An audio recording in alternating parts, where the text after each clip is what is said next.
Hi, everyone. My name is Karen Connolly, and I'm coming to you today from my office in South Burlington, Vermont. I just wanted to, let you know some information.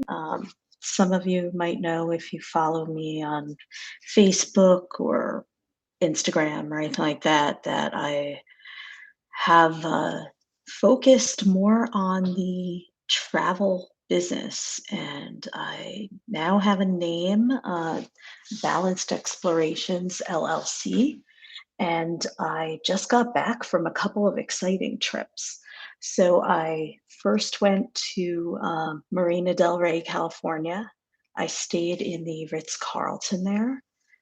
It's awesome, and it's right above the marina, so I could hear sea lions from the balcony, and I couldn't see them. I didn't know what they were because I'm from the East Coast and we don't have sea lions here, so I wasn't sure if they were birds. I was, like, looking up online, what kind of birds are in, you know, California and Marina Del Rey, and I started getting links about wetlands, and I'm like, okay, where I am now is not a wetland.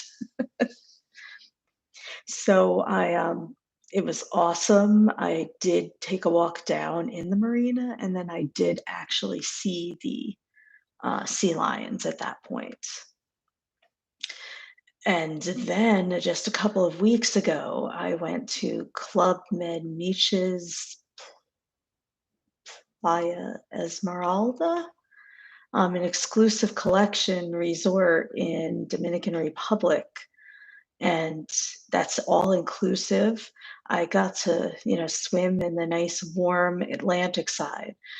So I haven't been to the Caribbean side in the Caribbean, but evidently the sands are whiter on that side. But it was still like great sand. It was soft. The water was somewhat shallow because they had to come the waves were like kind of breaking on the reef, which was pretty far out. Uh, so it wasn't super clear, the water, but it was nice and warm. And I'm in Vermont, so as I'm sure you know, um, there's no 89, 90 degrees in the end of September with humidity. I don't really care for the humidity, um, but I am just letting you know that I am open and available to schedule you for your luxury travel adventures and explorations and experiences and whatever you're looking for right now. For a price, you can pretty much get almost anything you want, subject to any travel restrictions, which are constantly changing, which is one of the reasons you want to use a travel advisor. But just keep in mind that travel advisors don't know everything either, but we do know where to go and where to look and who to ask. So that's really important that you might not, think of. And the sun is shining right in my face. How interesting.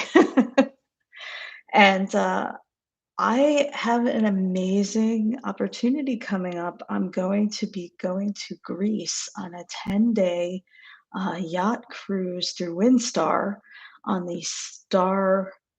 Now I'm like blanking out on the name of it. I don't know why, but I'm going there, and it's on the, let me see, Legend, Star Legend, and it's going to go to all of the amazing places, and I'll show you while I'm there and give you a feel for it.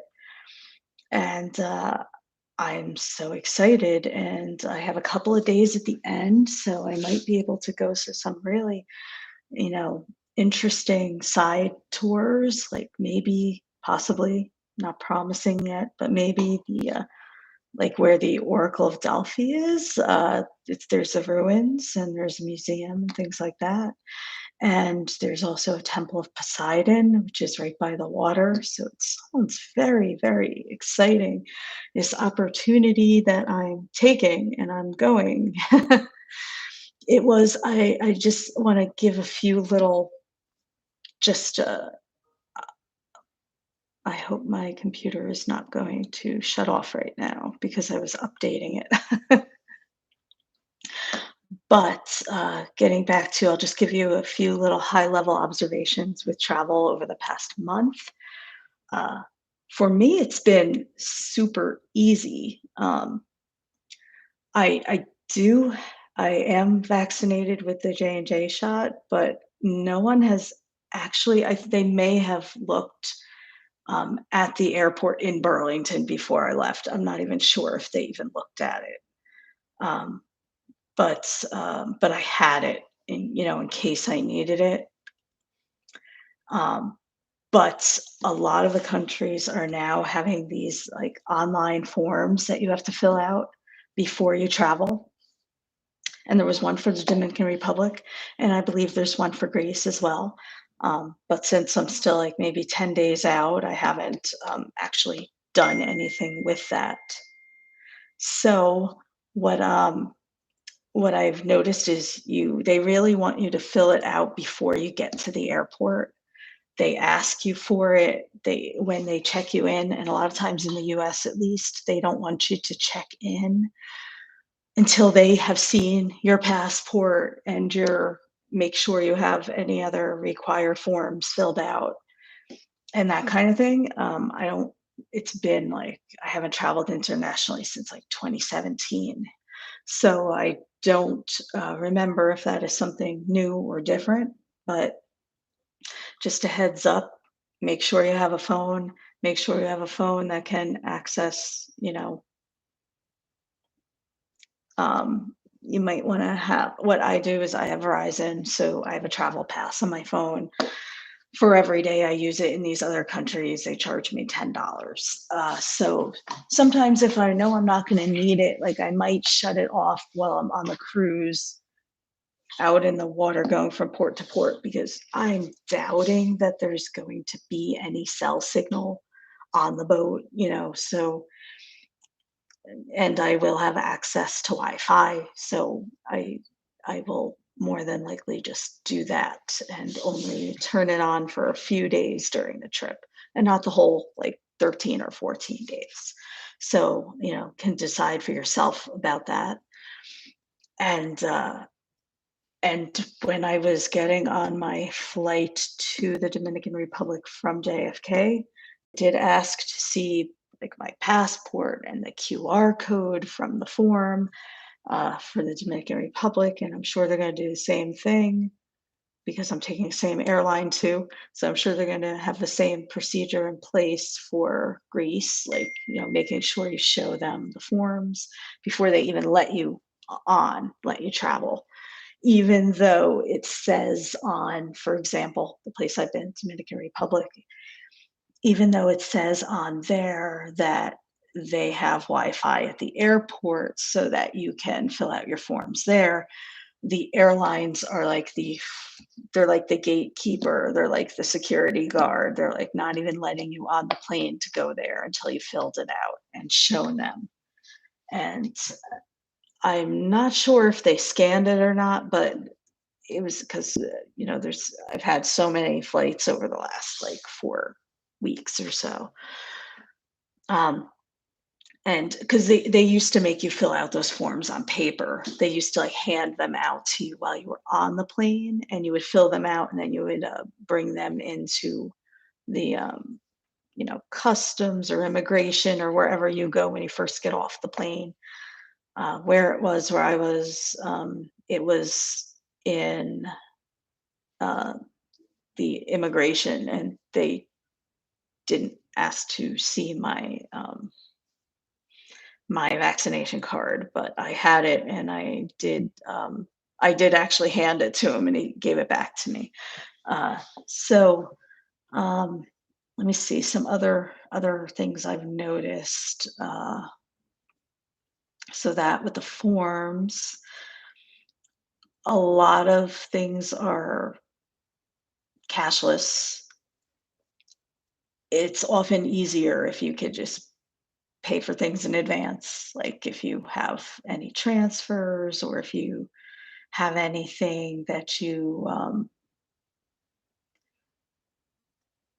a tour or something, it's probably easier and better to set it up before you go.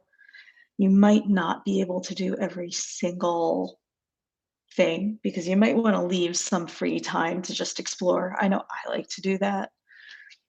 Um, and I plan to, just rest a little on the cruise, but I think we'll be in a different port like every single day. We're going to go to Santorini. There's even a stop in Cyprus. So it's kind of awesome, really. And it was a little difficult to find the flights to Athens from uh, Burlington.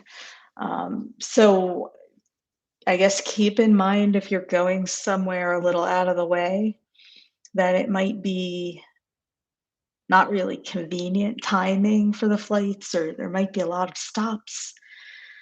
In order to avoid a stop in another country, because sometimes they make you have to like abide by their protocols, even if you're just short stopover going to somewhere else. Um, so it was a little difficult for me to find a flight with just one stop in the United States and then go there. So I did find one flight that had one stop at JFK. The difficulty was finding one coming back, because evidently it's not every day of the week, that flight. Like, usually there's, like, 2 or 3 stops and you're, like, 15 hours in another country, which might not be ideal at this time. So what I ended up doing was pushing the I had to get in on the 25th because that's when the cruise leaves, but, on the day I was leaving on a Thursday, they had that flight, but it leaves at 11:30 a.m. there, and the boat doesn't dock till 8, and I don't know you know, disembarkation procedure, how long it takes you to get off. Do people line up? Does it take you an hour or more? And I also don't know how long it takes to get from the airport to the port. It could be like 40 minutes or something. So I was just to make sure I had enough time, I decided to put it a couple of days out. I kept looking. Friday didn't have that one, but Saturday did have that one stop in JFK without like a long layover in another country or even a short layover in another country, where you know I I'm for making it as like easy as possible for myself and for you. So I don't really recommend a lot of stops. Yes, if there's time in between, you're not likely to miss anything because that'll give you time. But sometimes they only leave like an hour in between. If there is a delay, then that could cause a problem. So that's something to think about too when planning flights. And I think that's where I'll stop today and can comment. Let me know if you have any questions. And I plan to be doing more of these just because I'm still doing the other stuff. Like I still do meditations and things like that. But I want to get the ball rolling on the travel and put more energy behind that. So thank you for joining me, and I hope this has been able to help you. I'm Karen Connolly with uh, Luxury Travel Advisor at Balanced Explorations. Thank you.